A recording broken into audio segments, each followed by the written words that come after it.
Guys, welcome to my channel. আশা করি সবাই ভালো আছো। আজকে আমরা যেটা আঁকবো সেটা হচ্ছে মাশরুম।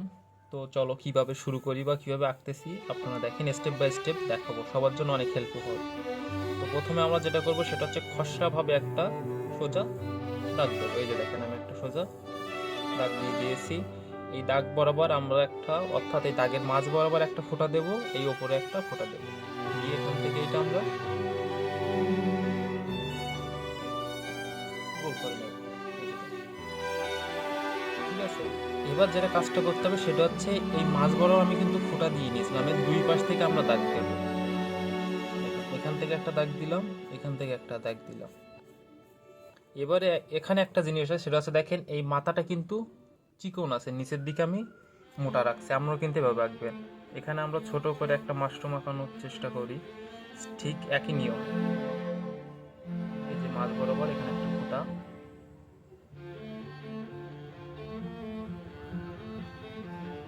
এই যে দেখেন, এই দাগটা আমরা যেভাবে টানছি এটাও কিন্তু ঠিক একইভাবে টানবো, নিচের দিকে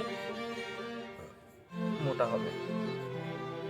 এই যে দেখেন, এবার কাজ হচ্ছে এই অংশটা আছে কিন্তু সোজা, তো আমরা সোজা না করে এখান থেকে দিয়ে আমরা এখান থেকে একটু বাঁকাই দিই। ঠিক একইভাবে এর ওপর থেকে একটা দাগ দেই, এটাও একই নিয়ম।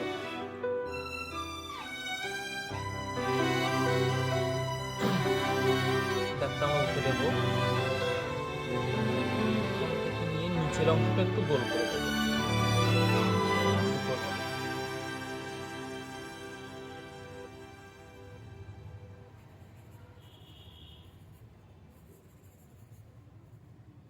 ওকে, আমাদের কিন্তু মাশরুম হয়ে গেছে একরকম।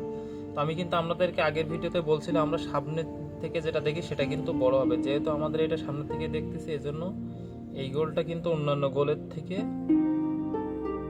বড় দেব।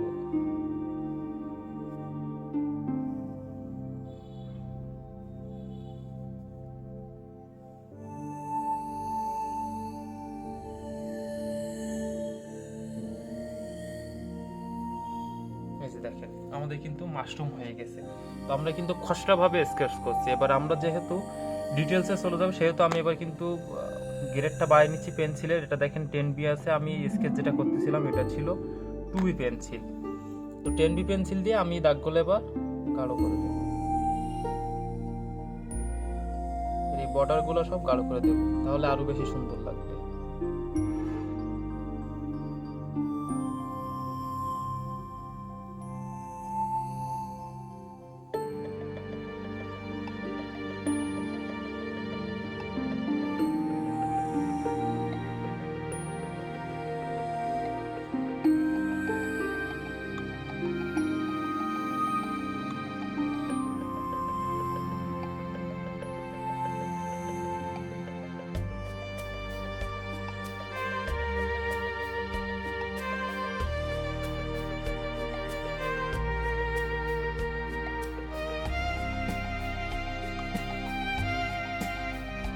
আমাদের কিন্তু মাশরুম হয়ে গেছে। তো আমাদের আজকে আমরা একটু পেন্সিলে গ্রেড দেখানোর চেষ্টা করি।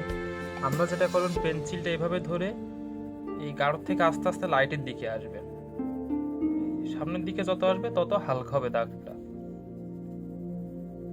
ঠিক আছে, আপনাদের জন্য পেন্সিলের গ্রেড কেমন হয় এটা নিয়ে আমি একটা ভিডিও করে দেবো অবশ্যই। আজকে আমরা এটা একটু দেখেন একদম হালকা করে, অর্থাৎ এখান থেকে কিন্তু আমি দেখেন এই পাশটা কিন্তু গাঢ় রাখছে, এইদিকে এসে আস্তে আস্তে কিন্তু হালকা হয়ে যাচ্ছে।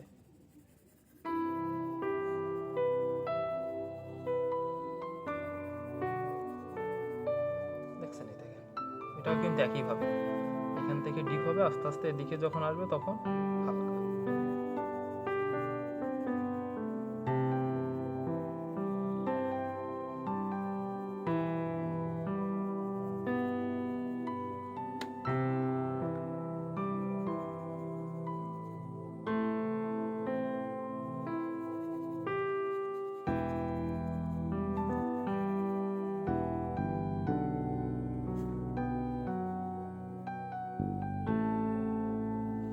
তো আপনাদেরকে আমি একটা কথা বলবো, আগেও বলছিলাম, আমরা যারা নতুন শুরু করতেছেন, যারা বিগিনার, তারা কিন্তু অবশ্যই নর্মাল ছবি আঁকানোর চেষ্টা করবেন। একদম সিম্পল যে ছবিগুলো সহজে আঁকানো যায় এমন ছবি আঁকবে, তাহলে কি হবে, নর্মাল ছবিগুলো আমরা সহজে পেরে যাবেন এবং আমাদের আঁকানোর প্রতি আগ্রহ তখন আরো বেশি বেড়ে যাবে। ঠিক আছে, তো যখন আপনি মোটামুটি ভালো পেরে যাবেন বা ভালো পারতেছেন তখন কিন্তু কঠিন ছবিগুলো আঁকবেন, সেক্ষেত্রে ঠিক আছে, কোনো সমস্যা নেই। কিন্তু আপনি প্রথমেই কঠিন ছবি দিয়ে শুরু করলে দেখা যাচ্ছে আপনি ছবি আঁকতে পারতেছেন না, তখন কিন্তু আমরা মনোবল ভেঙে দেবো। অবশ্যই কিন্তু এটা মাথায় রাখবেন। যেন আমি আপনাদেরকে বারবার বলি, অবশ্যই আমরা প্রথমে যারা শুরু করছেন তারা কিন্তু অবশ্যই নর্মাল ছবি আঁকবেন বা আঁকানোর চেষ্টা করবেন। তো ধন্যবাদ সবাইকে, ভালো থাকবেন। আর অবশ্যই কী ছবি আঁকতেছেন আপনারা আমার কিন্তু ফেসবুক পেজে অবশ্যই কমেন্ট করে জানাবেন। আমি আমার ফেসবুক পেজের লিঙ্ক ডিসক্রিপশন বক্সে দিয়ে দেবো।